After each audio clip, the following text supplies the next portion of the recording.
გამარჯობათ ძვირფასო მეგობრებო, ჩვენ რა თქმა უნდა ვიცნობთ ერთმანეთს, მაგრამ დღეს მე თქვენს წინაშე გამოვდივარ არა როგორც ტელეჟურნალისტი და საერთოდ ჟურნალისტი, არამედ როგორც თბილისის დამოუკიდებელი უნივერსიტეტის დოცენტი. იმ უნივერსიტეტისა, რომლის პრორექტორი გახლავთ ბატონი შოთა ხაბარელი.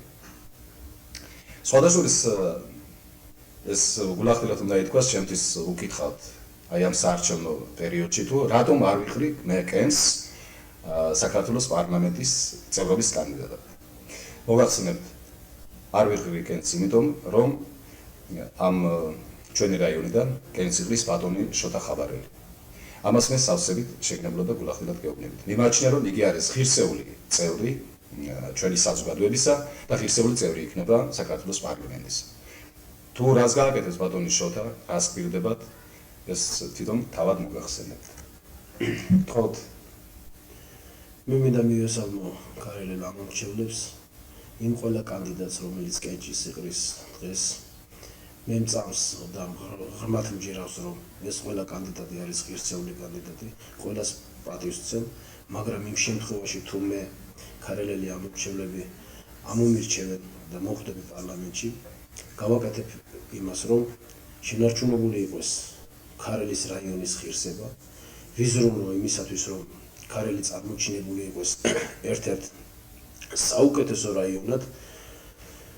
ეს ყველაფერი, რა თქმა უნდა, ბევრს არ ნიშნავს, დიდი შეპირებებით არ შეიძლება, იმიტომ რომ საქართველოში ფაქტიურად ჩვენ უნდა გამოვიდეთ იქიდან, რომ საქართველოში თუ იქნება სტაბილური ეკონომიური მდგომარეობა, აქედან გამომდინარე ჩვენ ვინც ვიქნებით პარლამენტში და დაგვეკისრება ის, რომ ყურადღება მივაქციოთ ჩვენს რაიონს, აი აქედან იქნება ათვლის წერტილები.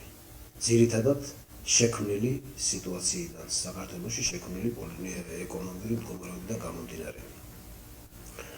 მე პროფესიით ვარ იურისტი და მოხვედრის შემთხვევაში პარლამენტში მივიღებ მონაწილეობას, ეს არის უმაღლეს საკანონმდებლო ორგანო და მონაწილეობას მივიღებ იმ კანონების შექმნაში, რომელიც წაადგება საქართველოს. ძირითადად ჩემი წამოყენება კანდიდატად მოახდინა სპორტსმენთა კავშირმა და მისი დედააზრი, სპორტსმენთა კავშირის დედააზრი არის მომავალ ახალგაზრდობასთან მუშაობა.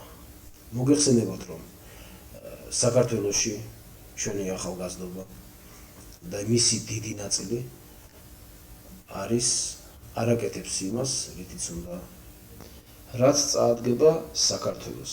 ამიტომ ჩემი ამოცანა არის მათი სულიერი და ფიზიკური პრობლემებზე მუშაობა. თუ საერთოდ შეიძლება პარლამენტის წევრობის კანდიდატად ნიშნით შეფასება, მე ბატონ შოთას 5-ს დაუწერდი. ამას იმდენ გეუბნებით, რომ საარჩევნო ბიულეტენში მისი ნომერი არის 5 და ეს რომ არ დაგავიწყებ. გარდა ამისა, ბლოკი, სადაც ის კენჭს იღრის, არის ეროვნული თანხმობა რეფორმატორთა კავშირი, ხოლო მისი ნომერი არის 51. ამრიგად არ დავივიწყოთ 5 ხუთიანი და 51.